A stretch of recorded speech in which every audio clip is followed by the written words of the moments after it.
Hello, Tina here again. I'm just going to get right into it. As I mentioned in my last video, my work revolves around supporting conscious evolution through metaphysical perspective. And there was just something today that I was inspired to talk about. I actually had planned on talking about something completely different. And then just as I was preparing and getting set up for this video, I was getting the nudge to talk about this. So I'm going to talk about this instead.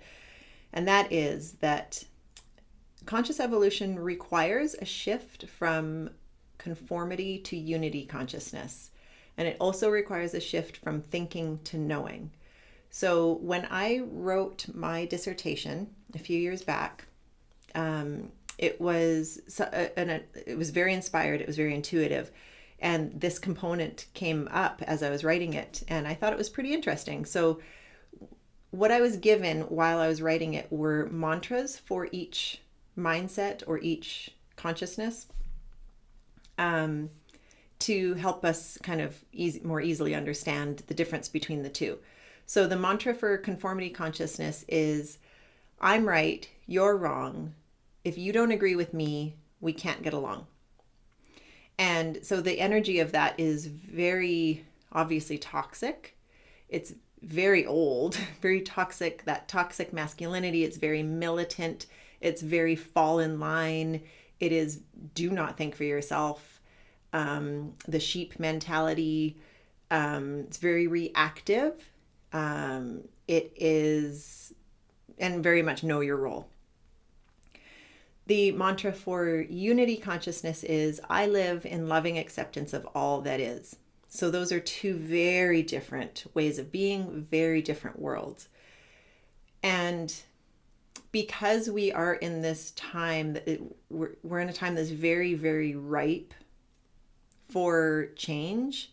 There's a lot happening right now in our world. There's a lot of connection and there's a lot of conformity. There's a lot of exclusivity. There's a lot of fear. There's a lot of ego. There's a lot of separation.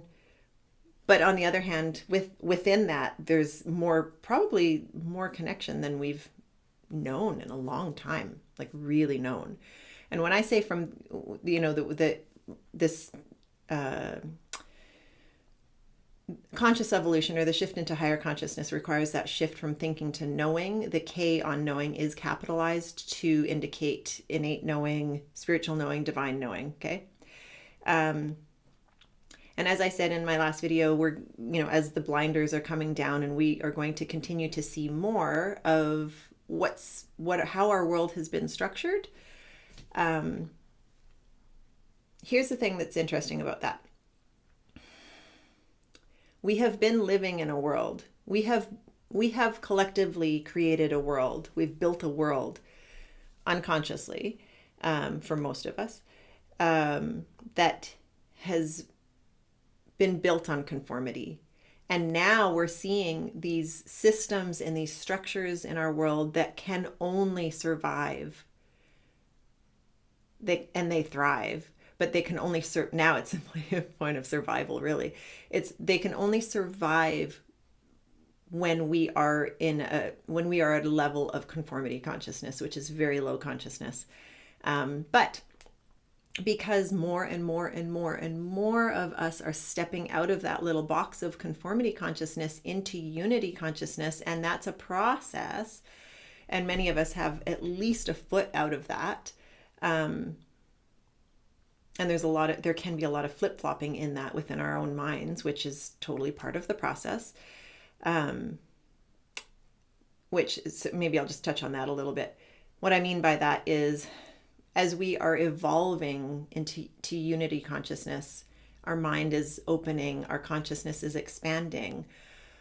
Old patterns will still kind of present themselves, and we might think that it's different, or we might think that we know better. We might think that we know what's best.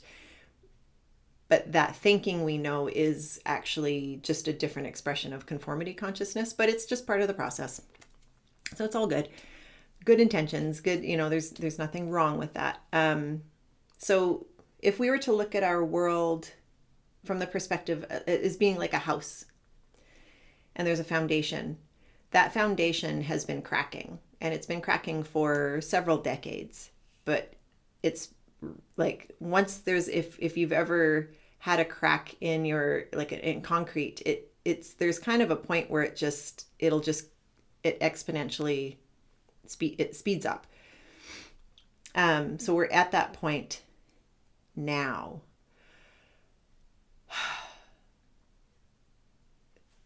A lot of systems that and structures that are built on that conformity consciousness will crumble. Maybe literally. I don't know.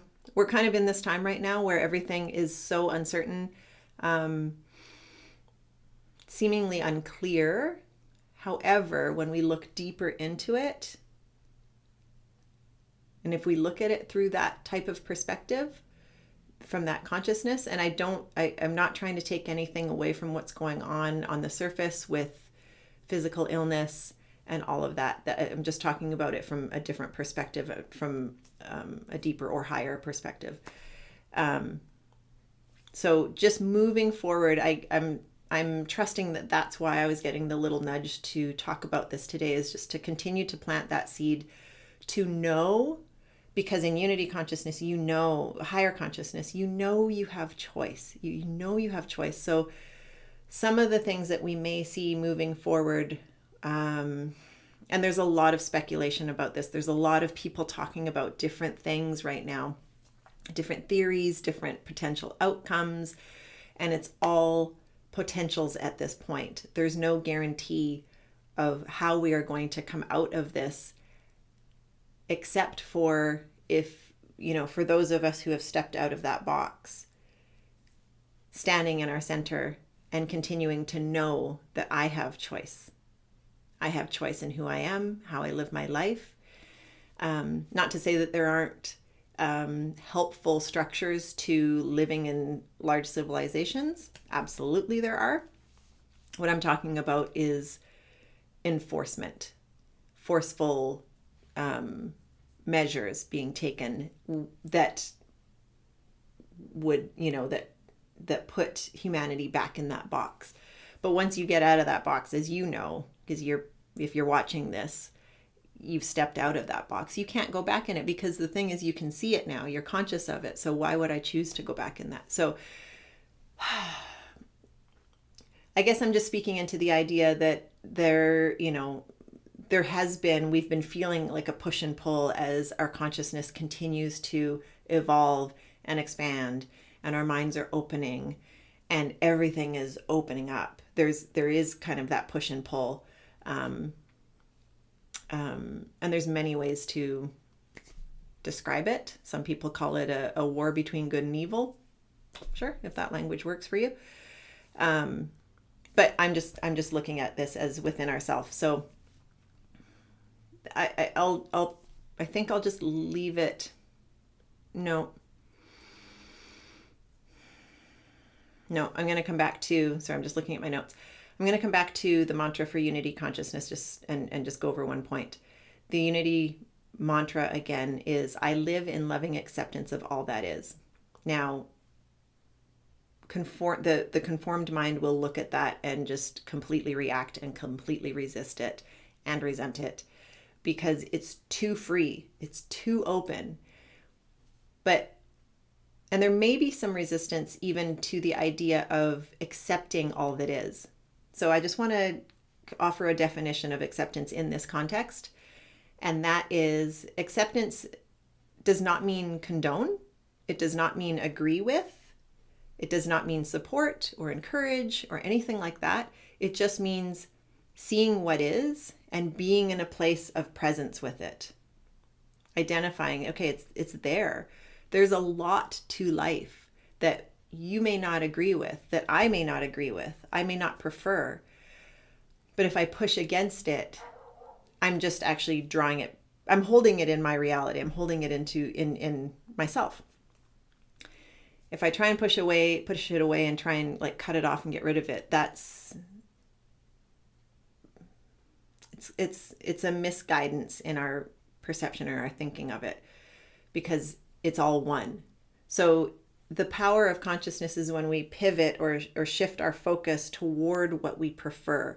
And I'm not saying this is just a magic spell that just makes everything else go away, but it's really empowering that focus. There's so much more power in facing toward your preference than looking at what you don't prefer and focusing on that and trying to make it go away or trying to make it change so that you can feel better. And that's just a very old pattern in the mind.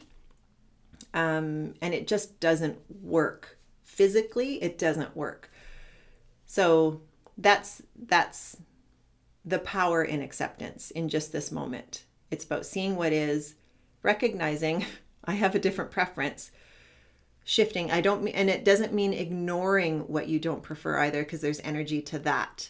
And that's been in water experiments and the rice experiment, where, there's love.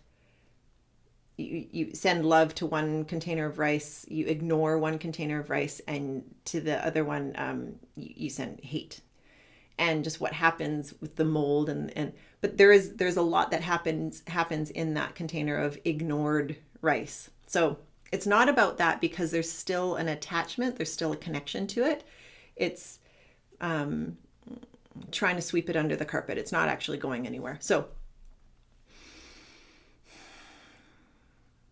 just continuing to really practice our discernment, recognize our preference,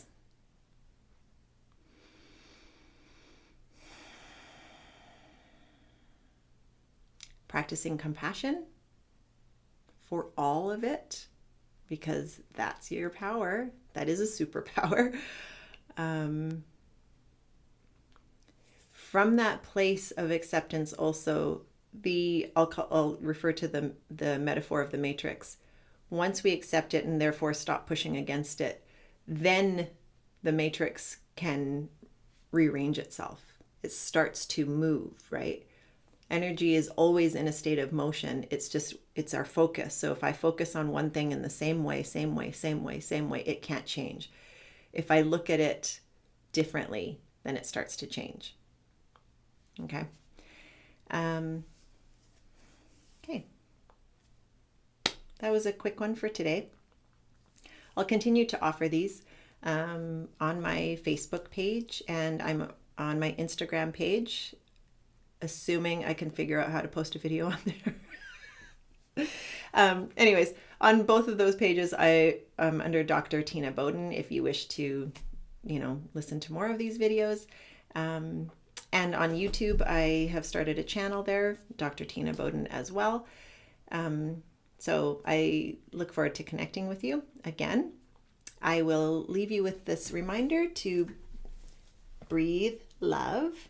Again, remember the power of your breath, the power of intentional breathing. Breathe love in, breathe love out, especially in these times where we might be holding our breath because of all that's going on. And also be love. Hold yourself in that place of center, of loving knowing, and compassion for all that's happening right now, because everybody's going to be having their different experiences of this and express themselves in different ways. There's a lot of fear, there's a lot of reaction. So be the example, right? Be the change that you wish to see. And until next time, I love you. Enjoy your day. So much love.